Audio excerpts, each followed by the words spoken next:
So hello friends, welcome to my YouTube channel again. तो आज हम करने वाले हैं वैष्णव जन का प्रतिपाद्य। तो स्टार्ट करते हैं। वैष्णव जन विष्णु प्रभाकर द्वारा रचित ध्वनि नाटक है। वैष्णव जन नरसिंह मेहता का एक भजन है। हमारे इस देश में एक ऐसे महापुरुष हुए जिन्हें वैष्णव जन कहा जा सकता है। उनका नाम था मोहनदास करमचंद गांधी। उनके चिंतन के केंद्र में मनुष्य का सर्वांगीण विकास था। उन्होंने स्वयं कहा है, वेद पढ़ने से, वर्णाश्रम धर्म का पालन करने से, कंठी पहनने से अथवा तिलक लगाने से वैष्णव जन नहीं होगा। पाखंडी यह सब कर सकता है पर वह पीड़ा का निवारण नहीं कर सकता, और पाखंड के रहते चंचल चित्त को निश्चल नहीं रखा जा सकता। गांधी जी से अधिक दूसरों के दुख दर्द को समझने वाला कौन है। उन्हें राष्ट्रपिता भी कहते हैं। उन्होंने देश को स्वाधीन कराया, परंतु उनका लक्ष्य देश की सिर्फ राजनीतिक स्वाधीनता नहीं, वास्तविक अर्थ में मनुष्य को दुख दर्द दूर करना था।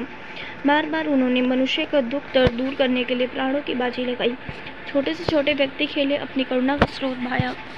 लेखक ने लिखा, जब वे जेल में थे तो उनकी सेवा के लिए एक बुद्धू कैदी उनके पास रहता था। वह उनकी भाषा तक न समझता था। एक दिन उसको बिच्छू ने काट लिया। रोता हुआ वह गांधी जी के पास आया। तब सहज भाव से उन्होंने घाव धोकर उस पर अपना मुंह लगा दिया और डंक खींच लिया। उस गरीब ने कभी ऐसा प्रेम नहीं पाया था। वह उनका परम भक्त हो गया। गांधी जी हर बार मनुष्य की समस्याओं को दूर करने के लिए हर संभव प्रयास किया करते थे। मनुष्य की सेवा स्वराज्य से बढ़कर है। गांधी जी के लिए हर काम से बढ़कर था धर्म सेवा करना। गांधी जी सत्य के मार्ग पर चलने के लिए प्रेरित करते थे। वे हमेशा ही सत्य के मार्ग को ही चुनते हैं। उन्होंने कहा है कि मैं सत्य के अतिरिक्त किसी और राह से स्वराज्य नहीं चाहता। चोरी चोरा और बम्बई में जो कुछ भी हुआ, उससे स्पष्ट हो गया कि देश अभी सत्याग्रह के लिए तैयार नहीं है। अहिंसा की कीमत पर तो मैं भारत के लिए स्वाधीनता लेना स्वीकार नहीं करूँगा। वे बोले, मुझे विश्वास है कि देश ने अहिंसा की शिक्षा को स्वीकार नहीं किया, इसलिए मुझे तुरंत सत्याग्रह आंदोलन रोक देना चाहिए। गांधी जी के लिए सत्य सर्वोपरि था। सत्य संपूर्ण वस्तु है। सत्य ही सत्य का शेष है। इसी सत्य को उन्होंने अपने जीवन में संभाल लिया था। जब वे दक्षिण अफ्रीका में वकालत कर रहे थे, तब एक खूनी व्यक्ति उनकी शरण में आया। उन्होंने उसके मामले का अध्ययन किया। उन्हें विश्वास हो गया कि इसने सचमुच खून किया है।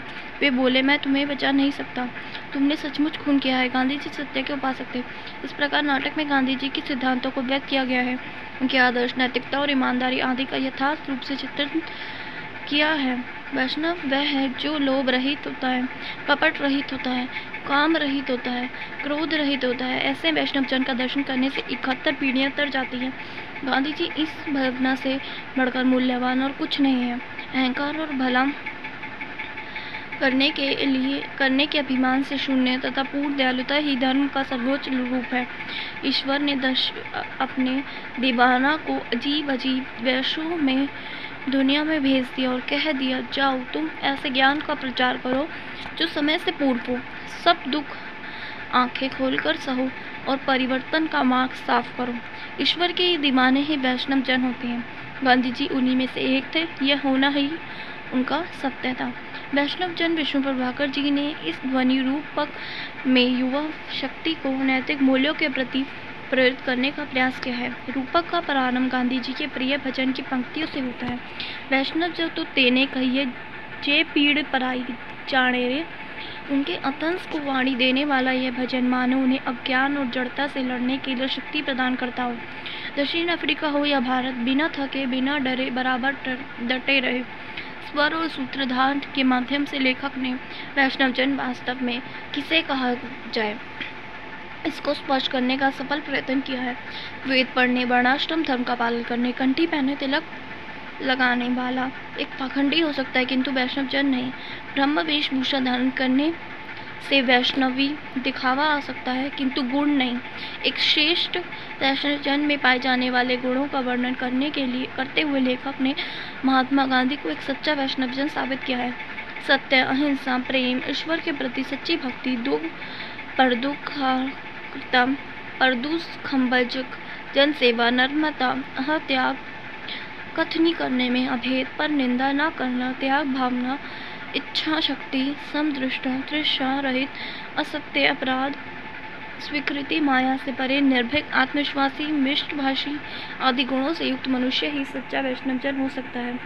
बापू के हृदय का प्रेम सबके लिए था, चाहे कोढ़ी हो, शास्त्री हो या सेवक। जिसके घाव से बिच्छू का डंक उन्होंने मुंह से निकाला, उन्होंने जीवन भर अहंग से मुक्ति पाने का प्रयोग जारी रखा। बर्तन मांजे, पानी भरा, दूसरों का मैला साफ किया, जीवन भर गंदे को साफ करते रहे। उन्होंने कभी किसी की निंदा नहीं की, दूसरे के अपराध को भी स्वयं ऊँट लिया। सूत काटने वाला प्रारंभ उनका सत्य के प्रति एक और प्रयोग सिद्ध हुआ। शांत स्थिर चित्त एवं भयंकर से भयंकर संकट में भी ना डगमगाए। चोरा चोरी कांड उनकी निश्चलता की परीक्षा साबित हुआ। राजशाही के प्रति हुए संघर्ष को हिंसात्मक रूप लेता देख वे रुक नहीं सके और पूरा भारत घोर निराशा के अंधकार और निष्फल क्रोध से स्याह हो उठा, किंतु वे नहीं डगमगाए। सत्य के प्रति निष्ठा, इच्छा शक्ति, त्याग की भावना उन्हें इतिहास के महानतम पुरुषों में सर्वश्रेष्ठ सिद्ध करती है। दक्षिण अफ्रीका की जेल में बंद बा को लिखा पत्र उन्हें एक पत्नी व्रत पालक सिद्ध करता है, तो सोमपाल भाई से लिए गए राष्ट्रीय शाला बनवाने के पैसे वापस कर देना, बा को दान के पैसे जमा न कराने पर दोषी मानना उन्हें असत्य घोषित करता है। उनका संपूर्ण जीवन एक मणि की भांति रहा, जैसा भीतर वैसा बाहर। उनके जीवन प्रसंगों के माध्यम से लेखक ने उन्हें एक वैष्णव जन सिद्ध किया है। गांधी जी की विचारधारा से प्रभावित लेखक उन्हें सूत्रात्मक शैली में उनका चरित्र चित्रण करते प्रतीत होते हैं। ध्वनि रूपक वस्तुतः रेडियो एवं प्रसारित करने के लिए सृजित किए जाते हैं और मुख्यतः सूचना प्रधान होते हैं। इन्हें साहित्यिकता के धरातल पर ले जाना कठिन होता है, किंतु प्रभाकर जी ने बहुत अंशों तक भरसक प्रयास किया है कि इसका मानवीय धरातल बना रह सके, रूपक की रोचकता बनी रहे। इस तरफ भी लेखक का ध्यान रहा है।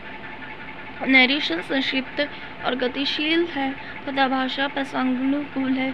रूपक का प्रारंभ शीर्षक से होना सुरुचिपूर्ण माना जाता है। जो हुआ है संकलनीय की स्थूलता से मुक्त है। प्रस्तुतिकरण की विगाताख्यान शैली विशिष्ट है। वर्णनात्मक संवादों द्वारा अभिव्यक्ति प्रत्यक्ष दर्शन के अभाव में बिंब का निर्माण दृश्य का साकार करता है। नाटक का प्रारंभ संगीत द्वारा किया गया है, जो ध्वनि पूरक की एक विशेषता है। वैष्णव जन विष्णु पगार द्वारा रचित ध्वनि पूर्वक है। इसमें सुमधुर ध्वनि के साथ साथ वैष्णव जन का गीत सुनाई पड़ता है। इसमें गायक द्वारा प्रारंभ में ही गाया जाता है। वैष्णव जन तो तेने कहिए जय पीड़ कराई जाने रे, पर देखे उपकार करे तो मन अभिमान न ओढ़े रे। इसमें गीत के सुधार का गंभीर स्वर उभरता है।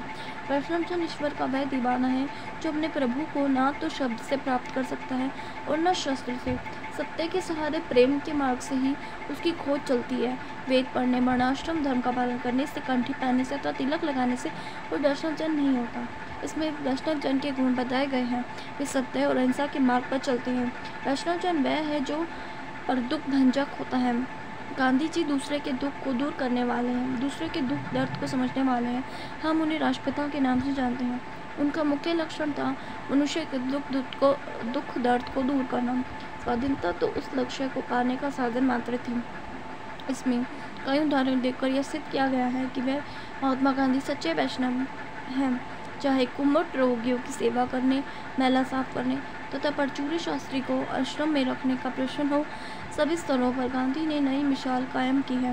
वे मानवता के पुजारी रहे हैं। विष्णु प्रभाकर ने लिखा है, मनुष्य की सेवा उनके लिए स्वराज्य से बढ़कर थी। और जब सन 1947 में देश स्वतंत्र हो गया, लेकिन अंग भंग हो जाने के बाद घरों से उजड़कर लाखों शरणार्थी इधर से उधर भागे, तो बापू का दिल टूट गया। बापू मुझे नौकरी चाहिए, बापू मुझे मकान नहीं मिला, बापू मेरे घर में चोरी हो गई, कोई सुनता नहीं, बापू मेरी बाल्टी नहीं छूटती, माल सड़ रहा है, बापू मेरा बच्चा खो गया, बापू मेरा परिवार का कत्ल हो गया। स्वर जब तक दूसरे पर उलझते हैं तो उनके ऊपर राम नाम का स्वर छा जाता है। तो ये वैष्णव जन का प्रतिपाद्य था। अगर आपको पसंद आया तो प्लीज़ चैनल को लाइक, शेयर एंड सब्सक्राइब कर दीजिए। धन्यवाद।